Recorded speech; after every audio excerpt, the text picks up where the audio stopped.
আগামীকাল শুরু এসএসসি পরীক্ষা, শৃঙ্খলা নিশ্চিতে 14 নির্দেশনা শিক্ষা বোর্ডের। 15 না 22 পয়সা বাস ভাড়া বাড়ানো নিয়ে দ্বিধা, সিদ্ধান্ত দেবে সরকার। শেখ হাসিনার সঙ্গে কথোপকথন স্বীকার করে এনসিপিকে ডাবল স্ট্যান্ডার্ড বললেন জাপা চেয়ারম্যান। বিএনপির 36 প্রার্থী চূড়ান্ত, আজই আনুষ্ঠানিক ঘোষণা। সারা দেশে হাম রুবেলার টিকাদান কর্মসূচি শুরু। তাপমাত্রা নিয়ে আজও আবহাওয়ার পূর্বাভাসে দুঃসংবাদ। ভেন্যু প্রস্তুত, অতিথি অনিশ্চিত। ইসলামাবাদে যুক্তরাষ্ট্র ইরান আলোচনা নিয়ে ধোঁয়াশা। দর্শক, শুনছিলেন দিনের শীর্ষ খবরের প্রধান শিরোনাম। এবার বিস্তারিত। তার আগে আমাদের ইউটিউব চ্যানেল সাবস্ক্রাইব করুন এবং সব খবর পেতে ফেসবুক পেজ ফলো করে রাখার পাশাপাশি ওয়েবসাইট ভিজিট করুন। মাধ্যমিক স্কুল সার্টিফিকেট, এসএসসি ও সমমানের পরীক্ষা আগামীকাল মঙ্গলবার থেকে শুরু হয়ে চলবে 20 মে পর্যন্ত। প্রতিদিন সকাল 10টায় পরীক্ষা শুরু হবে এবং প্রথম দিন বাংলা বিষয়ের মাধ্যমে পরীক্ষা শুরু হবে। শিক্ষা বোর্ড পরীক্ষার্থীদের জন্য 14টি নির্দেশনা জারি করেছে। এর মধ্যে পরীক্ষা শুরুর 30 মিনিট আগে কেন্দ্রে উপস্থিত থাকা, প্রথমে বহু নির্বাচনী ও পরে সৃজনশীল পরীক্ষা দেওয়া, প্রবেশপত্র আগে সংগ্রহ করা এবং উত্তরপত্রে সঠিকভাবে তথ্য পূরণ করা বাধ্যতামূলক। এছাড়াও মোবাইল ফোন সম্পূর্ণ নিষিদ্ধ, শুধু অনুমোদিত ক্যালকুলেটর ব্যবহার করা যাবে। পরীক্ষার্থীদের প্রতিটি বিষয়ে আলাদাভাবে পাশ করতে হবে এবং ব্যবহারিক পরীক্ষা নিজ নিজ কেন্দ্রে অনুষ্ঠিত হবে। ফল প্রকাশের 7 দিনের মধ্যে অনলাইনে পুনর্নিরীক্ষণের আবেদন করা যাবে বলে জানানো হয়েছে। জ্বালানি তেলের মূল্যবৃদ্ধির প্রেক্ষাপটে বাস ও মিনিবাস ভাড়া পুনর্নির্ধারণে এখনও চূড়ান্ত সিদ্ধান্ত হয়নি। সোমবার বাংলাদেশ সড়ক পরিবহন কর্তৃপক্ষ এই বিষয়ে প্রস্তাব দেবে, পরে সড়ক পরিবহন মন্ত্রণালয় অনুমোদন দেবে। রোববার রাতে বিআরটিএ কার্যালয়ে অনুষ্ঠিত বৈঠকে মালিক শ্রমিক প্রতিনিধিরা অংশ নেন। বর্তমানে দূরপাল্লায় প্রতি কিলোমিটার ভাড়া 2 টাকা 12 পয়সা এবং মহানগরে 2 টাকা 42 পয়সা। ডিজেলের দাম 15 টাকা বাড়ায় ভাড়া 15 পয়সা বৃদ্ধির বিষয়টি আলোচনায় আসে। তবে মালিকরা বাড়তি খরচ বিবেচনায় আরও বাড়ানোর দাবি করেন। সূত্র জানিয়েছে, কিলোমিটার প্রতি 22 পয়সা বাড়ানোর বিষয়ে প্রাথমিক ঐকমত্য হলেও চূড়ান্ত হয়নি। অন্যদিকে যাত্রী কল্যাণ সমিতি 15 পয়সা বৃদ্ধির প্রস্তাব দিয়ে অতিরিক্ত ভাড়া বাড়ালে জন অসন্তোষের আশঙ্কা জানিয়েছে। জাতীয় পার্টির চেয়ারম্যান জিএম কাদের জানিয়েছেন, 2024 সালের 5 আগস্টের রাজনৈতিক পট পরিবর্তনের পর সাবেক প্রধানমন্ত্রী শেখ হাসিনার সঙ্গে তার কথা হয়েছে, তবে তা শুধুই সৌজন্য পর্যায়ে সীমাবদ্ধ ছিল। তিনি বলেন, কুশল বিনিময়ের বাইরে কোনো রাজনৈতিক আলোচনা হয়নি এবং শেখ হাসিনার দেশে ফেরা বা রাজনীতিতে সক্রিয় হওয়া নিয়েও কোনো কথা হয়নি। রোববার এক টক শোতে অংশ নিয়ে তিনি আরও বলেন, জাতীয় নাগরিক পার্টি ডাবল স্ট্যান্ডার্ড আচরণ করছে। তার মতে, অতীতে কাউকে অপরাধী বললেও পরে দলে নিলে সব দোষ মাফ, এমন অবস্থান গ্রহণযোগ্য নয়। এনসিপি তাদের ভোট ব্যাংক লক্ষ্য করে জাতীয় পার্টির বিরুদ্ধে অবস্থান নিচ্ছে বলেও মন্তব্য করেন জিএম কাদের। তিনি মনে করেন, এনসিপি জনগণের প্রত্যাশা ধরে রাখতে পারেনি। ত্রয়োদশ জাতীয় সংসদ নির্বাচনে সংরক্ষিত নারী আসনে 36 জন প্রার্থীর তালিকা চূড়ান্ত করেছে বিএনপি।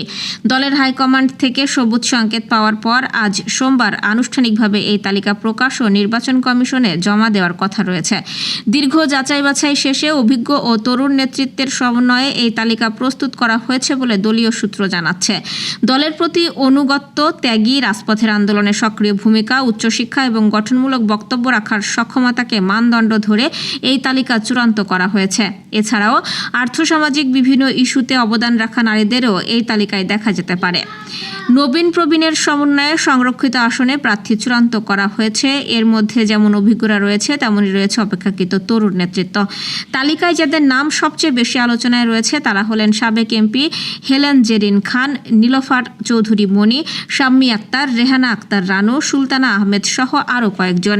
এর আগে গত শুক্র ও শনিবার রাজধানীর গুলশানে দলীয় চেয়ারপারসনের কার্যালয়ে 10টি সাংগঠনিক বিভাগের মনোনয়ন প্রত্যাশীদের সাক্ষাৎকার নেন দলের চেয়ারম্যান ও প্রধানমন্ত্রী তারেক রহমান। সেখানে দলটির স্থায়ী কমিটি সহ মনোনয়ন বোর্ডের সদস্যরা উপস্থিত ছিলেন। 2 দিনে প্রায় 850 নারী নেত্রী ওই সাক্ষাৎকারে অংশ নেন। পরে তথ্য যাচাই বাছাই করে তালিকা প্রস্তুত করেন বোর্ডের সদস্যরা। বিএনপি সূত্র জানাচ্ছে, নারী আসনে দলের সবুজ সংকেত পেয়ে রোববার 3 জন নারী নেত্রী মনোনয়নপত্র জমা দিয়েছেন। চূড়ান্ত তালিকায় থাকা নারীরা আজ তাদের মনোনয়নপত্র জমা দেওয়ার কথা রয়েছে। সারা দেশে সম্প্রসারিত টিকাদান কর্মসূচির আওতায় হাম রুবেলার টিকাদান কার্যক্রম শুরু হয়েছে। আজ থেকে এই কার্যক্রম শুরু হয়। এই কর্মসূচির আওতায় 6 মাস থেকে 59 মাস বয়সী প্রায় 1,80,00,000 শিশুকে টিকা দেওয়ার লক্ষ্যমাত্রা নির্ধারণ করা হয়েছে সারা দেশে। সাপ্তাহিক ছুটির দিন ছাড়া প্রতিদিন সকাল 8টা থেকে সব স্থায়ী ও অস্থায়ী টিকাদান কেন্দ্রে এই টিকা দেওয়া হবে। ইপিআই সূত্রে এইসব তথ্য জানা গেছে। 5 এপ্রিল প্রথম ধাপে শুরু হওয়া কর্মসূচি আগামী 25 এপ্রিল পর্যন্ত চলবে এবং 12 এপ্রিল শুরু হওয়া দ্বিতীয় ধাপের কার্যক্রম 12 মে পর্যন্ত চলবে। এছাড়াও আজ সোমবার থেকে শুরু হওয়া দেশব্যাপী এই বিশেষ ক্যাম্পেইন সিটি কর্পোরেশন এলাকায় 20 মে পর্যন্ত এবং দেশের অন্যান্য স্থানে 12 মে পর্যন্ত চলবে। স্বাস্থ্য ও পরিবার কল্যাণ মন্ত্রণালয় জানিয়েছে, প্রধানমন্ত্রী তারেক রহমান আজ বগুড়ায় হাম রুবেলার টিকাদান কর্মসূচির উদ্বোধন করেন। এদিকে যশোরে সকালে জেলা সিভিল সার্জন কার্যালয়ে এই কার্যক্রমের উদ্বোধন করা হয়। জেলা সিভিল সার্জন ডাক্তার মাসুদ রানার সভাপতিত্বে অনুষ্ঠানে প্রধান অতিথি ছিলেন জেলা পরিষদের প্রশাসক দেলোয়ার হোসেন খোকন। এ সময় জেলা প্রশাসন ও স্বাস্থ্য বিভাগের কর্মকর্তারা উপস্থিত ছিলেন। ঝিকরগাছায় উপজেলা স্বাস্থ্য কমপ্লেক্সে হাম রুবেলার টিকাদান ক্যাম্পেইনের উদ্বোধন করেন উপজেলা নির্বাহী অফিসার সাফফাত আরা সাইদ। চলছে বৈশাখ মাস। এই সময়ে ভ্যাপসা গরম, অতিষ্ঠ জনজীবন। দেশের অধিকাংশ অঞ্চলে তাপমাত্রা 35 ডিগ্রি সেলসিয়াস বা তারও বেশি বয়ে চলেছে। তাপমাত্রা নিয়ে আজও দুঃসংবাদ রয়েছে আবহাওয়া অধিদপ্তরের পূর্বাভাসে। এতে বলা হয়েছে, ময়মনসিংহ, রংপুর ও সিলেট বিভাগের 2-1 জায়গায় আজ দুপুরের মধ্যেও অস্থায়ীভাবে দমকা হাওয়া ও বিদ্যুৎ চমকানো সহ বৃষ্টি অথবা বজ্রসহ বৃষ্টি হতে পারে। সেই সঙ্গে কোথাও কোথাও বিক্ষিপ্তভাবে শিলাবৃষ্টি হতে পারে। এই অঞ্চলগুলোতে বাসের গতিবেগ হতে পারে 61 থেকে 80 কিলোমিটারের মধ্যে। এসব অঞ্চলের নদী বন্দরগুলোকে 2 নম্বর নৌ হুঁশিয়ারি সংকেত দেখিয়ে যেতে বলা হয়েছে। পূর্বাভাসে বলা হয়েছে, দেশের অন্যান্য অঞ্চলে অস্থায়ীভাবে আংশিক মেঘলা আকাশ সহ আবহাওয়া প্রধানত শুষ্ক থাকতে পারে। সারা দেশে দিন এবং রাতের তাপমাত্রা 1 থেকে 2 ডিগ্রি সেলসিয়াস বাড়তে পারে। যুক্তরাষ্ট্র ও ইরানের সম্ভাব্য দ্বিতীয় দফার শান্তি আলোচনাকে ঘিরে পাকিস্তানের রাজধানী ইসলামাবাদে নজিরবিহীন নিরাপত্তা জোরদার করা হয়েছে। তবে ইরান আলোচনায় অংশ নেবে কিনা তা নিয়ে অনিশ্চয়তা তৈরি হয়েছে। মার্কিন প্রতিনিধি দলের একটি অংশ ইতোমধ্যে ইসলামাবাদে পৌঁছেছে এবং নিরাপত্তা সরঞ্জাম সহ কার্গো বিমানও অবতরণ করেছে। তবে প্রতিনিধি দলের নেতৃত্ব নিয়ে এখনো স্পষ্টতা নেই। এদিকে হরমুজ প্রণালীতে ইরানি জাহাজ দখল নিয়ে যুক্তরাষ্ট্র ও ইরানের মধ্যে পাল্টাপাল্টি দাবি উত্তেজনা আরও বাড়িয়েছে। ইরান জানিয়েছে, যুক্তরাষ্ট্রের এই ধরনের পদক্ষেপ ও অযৌক্তিক দাবির কারণে তারা আলোচনায় অংশ নাও নিতে পারে। চলমান পরিস্থিতিতে ইসলামাবাদ ও রাওয়ালপিন্ডিতে 10,000-এর বেশি নিরাপত্তা সদস্য মোতায়েন, গুরুত্বপূর্ণ সড়ক বন্ধ এবং গণপরিবহন স্থগিত করা হয়েছে। যুদ্ধবিরতির মেয়াদ শেষের আগেই এই আলোচনা নিয়ে অনিশ্চয়তা আন্তর্জাতিক অঙ্গনে নতুন করে উদ্বেগ তৈরি করেছে। দর্শক, এই ছিল এখনকার আয়োজন। পরবর্তী খবর দেখুন বেলা 3টায়। এতক্ষণ সাথে থাকার জন্য ধন্যবাদ।